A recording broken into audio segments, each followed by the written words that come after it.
नमस्कार, बहुत बहुत स्वागत है आपका। आप देख रहे हैं जी न्यूज और मैं हूं आपके साथ अनुपमा झा। और अब बात उस मुल्क की जो परमाणु होने का दावा करता है, लेकिन आज खुद अपनी ही आबादी के बम से फटने की कगार पर पहुंच चुका है। कंगाली और कर्ज के दलदल में गले तक डूबे हुए पाकिस्तान में आर्थिक तंगी से निपटने के लिए जनसंख्या नियंत्रण का प्लान बनाया गया और पीएम शहबाज शरीफ ने इसकी जिम्मेदारी फील्ड मार्शल आसिम मुनीर को दी। मतलब पाकिस्तानी सेना अब बंदूक की नोक पर लोगों को बच्चे पैदा करने से रोकेगी। शहबाज के इस फैसले ने पूरी दुनिया को हैरान कर दिया। ये रिपोर्ट देखिए। पाकिस्तानी सेना का नया मिशन परिवार नियोजन। बंदूक से रुकेगी आबादी, मुनीर संभालेगा जिम्मेदारी। बेकाबू आबादी पर लगेगी लगाम, आर्थिक तंगी रोकने का प्लान।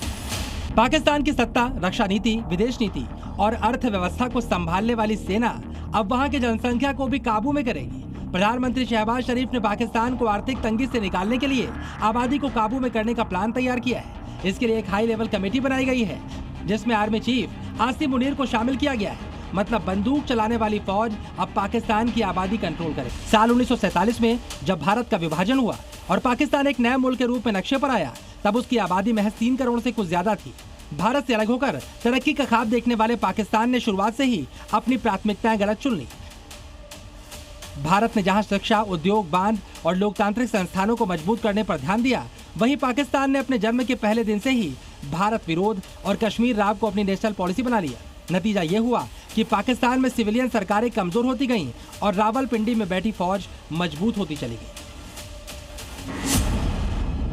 विकास और संसाधन बढ़ाने के बजाय पाकिस्तान ने अपनी पूरी ताकत भारत से जंग लड़ने में झोंक दी। साल 1965 हो, 1971 हो या फिर 1999 का कारगिल युद्ध, हर बार मुंह की खाने के बाद भी पाकिस्तान का रक्षा बजट आसमान छूता रहा। लेकिन शिक्षा, स्वास्थ्य और जनसंख्या नियंत्रण जैसे बुनियादी मुद्दों को ठंडे बस्ते में डाल दिया गया। पाकिस्तान में जनसंख्या नियोजन की योजनाएं वैसे तो साल 1955 से ही कागजों पर शुरू हो गई थी, लेकिन ये योजनाएं कभी जमीन पर उतर नहीं सकी। इसका सबसे बड़ा कारण था देश में बढ़ता धार्मिक कट्टरपन। पाकिस्तान के कई कट्टरपंथी संगठनों और मौलाना ने परिवार नियोजन और गर्भ निरोधक के इस्तेमाल को गैर इस्लामिक करार दे दिया। और वहाँ की सरकारों में इतना दम नहीं था कि वो इन कट्टरपंथियों के खिलाफ जाकर कोई कड़ा कानून बना सके। यही वजह है कि आज पाकिस्तान की महिला साक्षरता दर दुनिया में सबसे निचले स्तर पर है। पाकिस्तान में गर्भ निरोधक की पहुंच महज 34% आबादी तक ही सीमित है। और यही वजह है कि पाकिस्तान की आबादी बेकाबू होती चली गई। 1947 में पाकिस्तान की आबादी लगभग 3 करोड़ 30 लाख थी। आज पाकिस्तान की आबादी 24 करोड़ के पार है। पाकिस्तान जनसंख्या के मामले में दुनिया का 5वां बड़ा देश है। पाकिस्तान में हर साल लगभग 67 लाख बच्चे पैदा हो रहे हैं। अनुमान है कि 2030 तक इंडोनेशिया को पछाड़कर पाकिस्तान दुनिया का 4था सबसे बड़ा आबादी वाला मुल्क बन सकता है।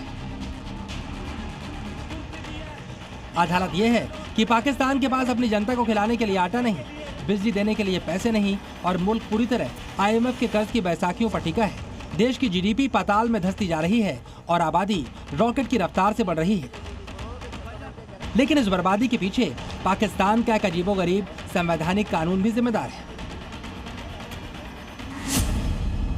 पाकिस्तान में NFC यानी नेशनल फाइनेंस कमीशन के तहत केंद्र सरकार टैक्स का जो पैसा राज्यों को बांटती है, उसका 82% हिस्सा सिर्फ इस आधार पर तय होता है कि किस प्रांत की आबादी कितनी ज्यादा है। यानी जो प्रांत जितनी ज्यादा आबादी बढ़ाएगा, उसे केंद्र से उतना ही ज्यादा फंड मिलेगा। और हकीकत यह है कि इसी लालच में किसी भी प्रांत ने कभी जनसंख्या को रोकने की कोशिश ही नहीं की। लिहाजा अब पानी सिर से ऊपर निकल गया तो शहबाज शरीफ सरकार ने एक बार फिर सेना के आगे घुटने टेक दिए। पाकिस्तान के इतिहास में पहली बार स्वास्थ्य मंत्रालय और मानवाधिकार समितियों की बैठक में यह तय किया गया कि अब जनसंख्या नियंत्रण की टास्क फोर्स की कमान आर्मी चीफ आसिम मुनीर सीधे संभालेगा। फौज को इस कमेटी में लाने से साफ है कि वो अपने रसूख और कड़क रवैये से प्रांतों को आबादी कम करने पर मजबूर कर सकें और जो मौलाना इसका विरोध करें उन्हें सेना के डंडे से शांत किया जा सके। लेकिन सोशल मीडिया पर इस फैसले का जमकर मजाक उड़ रहा है कि जो फौज बलोचिस्तान और TTP लड़ाकों को नहीं संभाल पा रही, वो अब देश का परिवार नियोजन कैसे संभालेगी। पाकिस्तान का यह फैसला सिर्फ एक नीतिगत बदलाव नहीं, बल्कि इस बात का सबसे बड़ा सबूत है कि पाकिस्तान में लोकतांत्रिक सरकार पूरी तरह मर चुकी है।